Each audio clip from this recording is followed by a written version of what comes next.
Dear viewers, السلام علیکم ورحمۃ اللہ وبرکاتہ۔ بسم اللہ الرحمن الرحیم۔ ابن اسحاق میں ہے کہ ایک موقع پر خود حضرت مولا علی نے اس کا اظہار فرمایا کہ میں ہر آیت کے متعلق بتا سکتا ہوں کہ یہ کہاں اور کیوں اور کس کے حق میں نازل ہوئی۔ ابن اسحاق جرثانی قسم ثانی 101۔ چنانچہ حضرت علی رضی اللہ تعالیٰ عنہ کا شمار مفسرین کے اعلیٰ طبقہ میں ہے، اور صحابہ میں حضرت ابن عباس رضی اللہ تعالیٰ عنہ کے سوا اس کمال میں آپ کا کوئی شریک نہیں ہے۔ چنانچہ ان تمام تفسیروں میں فن کا مدار روایتوں پر ہے۔ مثلاً ابن جریر طبری، ابن ابی حاتم، ابن کثیر وغیرہ میں بکثرت آپ کی روایت سے آیت کی تفسیریں منقول ہے۔ ابن اسحاق میں ہے کہ آپ نے حضرت صلی اللہ علیہ وآلہ وسلم کی وفات کے 6 مہینے تک جو گوشہ نشینی اختیار کی، اس میں آپ نے قرآن مجید کی تمام صورتوں کو نزول کی ترتیب سے مرتب کیا تھا۔ ابن ندیم نے کتاب الفہرست میں صورتوں کی اس ترتیب کو نقل کیا ہے۔ جناب حضرت علی مرتضیٰ رضی اللہ تعالیٰ عنہ نے بچپن سے لے کر وفات نبی صلی اللہ علیہ وآلہ وسلم تک 30 سال حضرت صلی اللہ علیہ وآلہ وسلم کی خدمت اور رفاقت میں بسر کیے۔ اس لیے آپ اسلام کے احکام و فرائض اور ارشادات نبی صلی اللہ علیہ وآلہ وسلم کے بہت بڑے عالم تھے۔ پھر تمام اکابر و صحابہ میں وفات نبی صلی اللہ علیہ وآلہ وسلم کے بعد سب سے زیادہ آپ نے عمر پائی۔ حضرت صلی اللہ علیہ وآلہ وسلم کے بعد تقریباً 30 برس تک ارشادات و افادات کی مسند پر جلوہ گر رہے۔ مشکل سے مشکل اور پیچیدہ سے پیچیدہ مسائل کی تہہ تک آپ کی نقطۂ راس نگاہ آسانی سے پہنچ جاتی تھی۔ یمن میں آپ نے 2 عجیب و غریب مقدمات کا فیصلہ کیا۔ یمن نیا نیا مسلمان ہوا تھا، پرانی باتیں بھی تازہ تھیں۔ ایک دفعہ ایک عورت نے نومولود بچے کو لے کر ہمراہ 3 مردوں کے حضرت مولا علی رضی اللہ تعالیٰ عنہ کی بارگاہ میں پیش ہوئی۔ ان تینوں مردوں کا یہ دعویٰ تھا کہ عورت کے ہاتھ میں جو بچہ ہے وہ میرا ہے۔ حضرت مولا علی رضی اللہ تعالیٰ عنہ نے اس عورت سے فرمایا کہ کیا تم بتا سکتی ہو کہ یہ بچہ کس کا ہے؟ اس عورت نے کہا، یا علی، میں کس طرح سے بتا سکتی ہوں؟ میں یہ اقرار کرتی ہوں کہ میں نے ان تینوں مردوں کے ساتھ ہم بستری کی ہے۔ مجھے نہیں پتا کہ یہ کس کا حمل ٹھہرا تھا، یہ بچہ کس مرد کا ہے۔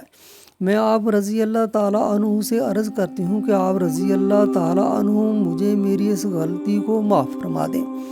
پاس بیٹھے سب لوگ سکتے میں آ گئے اور کہنے لگے کہ آج تو علی بھی فیصلہ نہ کر پائیں گے۔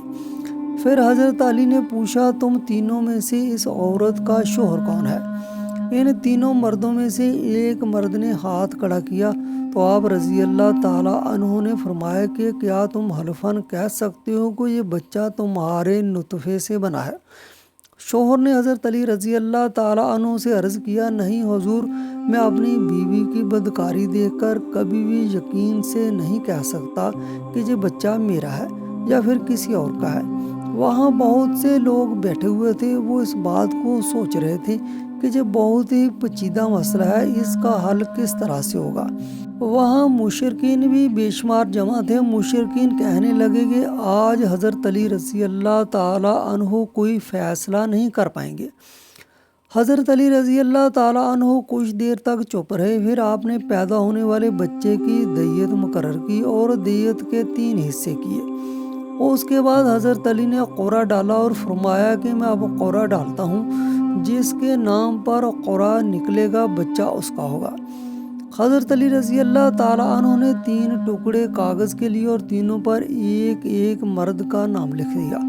پھر اس کو چھپا کر سامنے کیا گیا۔ ایسا کئی بار کیا گیا۔ جب بھی قرعہ نکلتا تو ایک ہی مرد کے نام کا قرعہ نکلتا تھا۔ جس کے نام اس لڑکے کا قرعہ نکلا، اس مرد کو اس لڑکے کا باپ تصور کیا گیا۔ لڑکے کو غلام سمجھ کر اس کی قیمت لگائی گئی اور قیمت کے 3 حصے کیے گئے۔ جس کے حصے میں قرعہ نکلا، اس شخص سے اس قیمت کے 2 حصے وصول کر کے باقی دونوں مردوں کو دے دیے گئے۔ جب یہ بات حضرت محمد صلی اللہ علیہ وآلہ وسلم تک پہنچی تو حضرت محمد صلی اللہ علیہ وآلہ وسلم نے فرمایا کہ اگر یہ مسئلہ میرے پاس آتا تو میں بھی اس مسئلے کا حل اسی طرح کرتا جس طرح علی نے فیصلے کا حل کیا ہے۔ یہ ایک روایت میں اس طرح بیان کیا گیا کہ حضرت عمر فاروق کے زمانے میں قدامہ بن مظعون نے شراب پی تو حضرت عمر نے ان پر حد جاری کرنے کا حکم دیا۔ قدامہ نے کہا مجھ پر کوئی حد نہیں ہے، کیونکہ اللہ تعالیٰ کا فرمان ہے کہ ایمان لانے والوں اور عمل صالح کرنے والوں پر کوئی حرج نہیں ہے جو کچھ انہوں نے کھایا پیا ہو۔ میں مہاجرین اولین اور مجاہدین بدر میں سے ہوں۔ حضرت عمر رضی اللہ تعالیٰ عنہ نے فرمایا کہ تم نے درست کہا ہے، اس لیے قداموں کو بغیر کسی سزا کے رہا کر دیے گئے، اس پر کوئی حد جاری نہ کی گئی۔ یہ بات حضرت علی مولا کو پتہ چلی تو وہ حضرت عمر کے پاس آئے۔ حضرت مولا علی نے حضرت عمر کو کہا کہ قدامہ پر کوئی حد جاری کیوں نہیں کی، قداموں کو رہا کیوں کیا؟ حضرت عمر نے سارا ماجرا سنایا۔ حضرت علی رضی اللہ تعالیٰ عنہ نے کہا کہ قدامہ اس آیت کا اہل نہیں ہے۔